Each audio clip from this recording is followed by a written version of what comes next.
हिमाचल की पहाड़ियों के बीच एक छोटा सा कस्बा था, चंद्रोटी। यहाँ की सड़कें शाम होते ही सुनसान हो जाती थीं।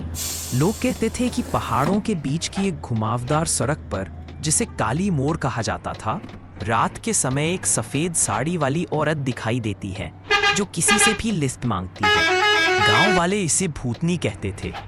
इस कस्बे का बस ड्राइवर था राजू बहादुर, शांत और अपने काम के प्रति ईमानदार।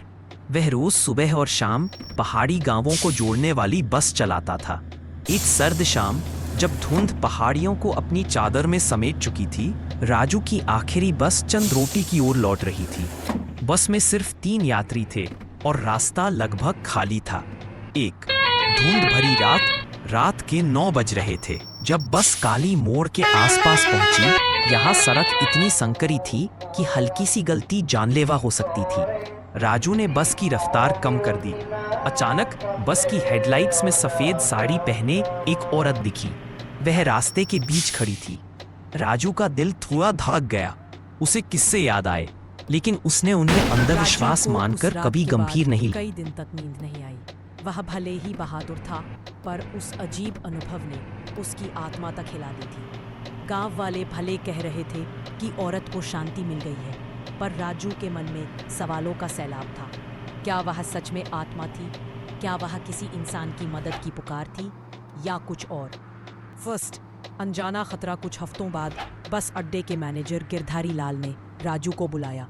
राजू, आज रात की आखिरी बस तू ही चलाएगा। नया ड्राइवर बीमार है। राजू ने चौंक कर पूछा, किधर की बस है? वही, काली मोड़ वाला रूट, मैनेजर ने कहा। राजू के चेहरे पर हल्की हिचक नजर आई, लेकिन वह बोला, ठीक है, चलूंगा। उसे लगा कि अब तो काली मोड़ सुरक्षित होना चाहिए। आखिर उस औरत को शांति मिल चुकी है ना? तो फिर वही धुंध। रात 9 बजे राजू बस लेकर निकला। यात्री आज अधिक थे, लगभग 9 लोग, लेकिन हवा में एक तनाव था, जैसे पहाड़ खुद कुछ कह रहे थे। जैसे जैसे बस काली मोड़ के करीब आती गई, धुंध और घनी होती। राजू ने हथेलियां स्टीयरिंग पर कस ली। कुछ नहीं होगा, वो तो चली गई है, उसने खुद को समझाया। लेकिन तभी 11 तीसरी मुक्ति बस कुछ ही मिनट में उस जगह पहुंची जहां सड़क का पुराना टूटा गार्ड रेल अभी भी पड़ा था। ये वही मोड़ था जहां नर्स का एक्सीडेंट हुआ था। राजू बस लाइट बंद कर बाहर खड़ा हुआ। औरत धीरे धीरे सड़क पर आई। उसके कदमों के निशान खून की तरह लाल चमक रहे थे, लेकिन जैसे जैसे वो आगे बढ़ी, निशान मिटते गए। वह रुकी। चांद की रोशनी उसके चेहरे पर पड़ी और पहली बार उसका चेहरा शांत दिखा। धन्यवाद, अब मेरा दर्द खत्म हो गया। धीरे धीरे वह धुंध में बदल गई और फिर पूरी तरह गायब। इस बार हवा में हल्की खुशबू फैली, जैसे किसी अस्पताल की सफाई की दवा।